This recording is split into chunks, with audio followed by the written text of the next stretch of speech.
The neighbor has a goose who comes to visit my yard. She had goose friends, but an irresponsible driver hit the rest of her flock on our rarely traveled dirt road. Goose comes to my yard to chase the barn cats and eat the bugs in my lawn when it is gardening time. Goose sits next to me as I aerate the soil and pull weeds, snacking on the insects stirred by my actions. Goose loves it when I am watering the garden too.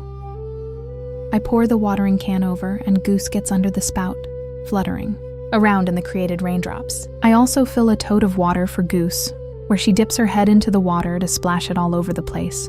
It is so adorable to see her white feathers sprinkled with drops of water as she shakes it off. My favorite thing about gardening with Goose is when she comes to me for pets. Goose loves to have the bridge of her beak lightly petted as well as her long neck. Geese are rather social amongst themselves, so when she lost her flock, she lost those whom she could share touch with. I feel honored that Goose would choose to find that intimacy with me, making me an adopted member of her flock. It fills my heart with joy that Goose trusts me so deeply. I have always gotten along with animals. They are true in their existence, entirely themselves. They know who they are, just like me.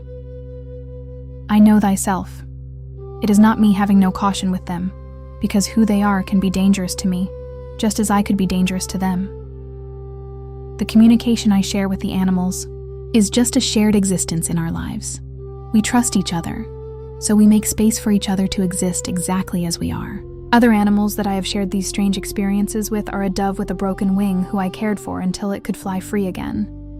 In my teens, there was a baby deer kept by a neighbor, who we would talk in its language back and forth, each morning as I waited for the school bus to pick me up.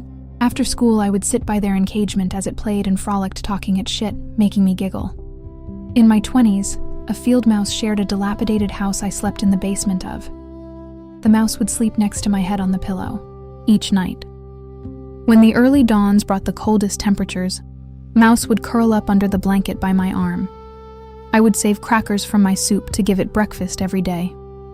It would take off, not to be seen until that evening. When I laid myself to sleep once again, I have never felt a more pure love than that of the animals that adopted me as their own. Even my pets have been like this with me. My first dog as a person on my own was found as a stray puppy in the woods, living off a deer carcass. She would go on walks with me and the neighbor's beaglehound and stop us mid-walk to hunt rabbits. She would make sure I stood where she wanted me. Then the two dogs would go into the high grasses to chase out rabbits toward me. It would change the direction. It ran to be captured by one of the dogs. I felt honored to be a part of her pack, trusted to be a part of her wild self navigating the world. The loyalty of knowing the animals had my back and I had theirs has always been a great comfort in my life. I have never felt more one with living than in those moments where my human animal was fully accepted as a trusted wild thing by those things of the wild.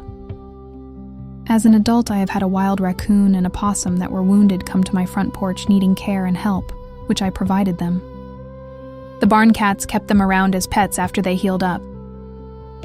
In the days where people in my life are deceptive, harmful, or nasty, I find comfort in the fact that the natural things are wiser than humanity, and I have their trust, loyalty, and love, when none can be found in the people around me. It is a beautiful thing to be something life loves, despite the biases of mean folks. I will always be a wild thing, because it is more respectable than most of the civilized things I know.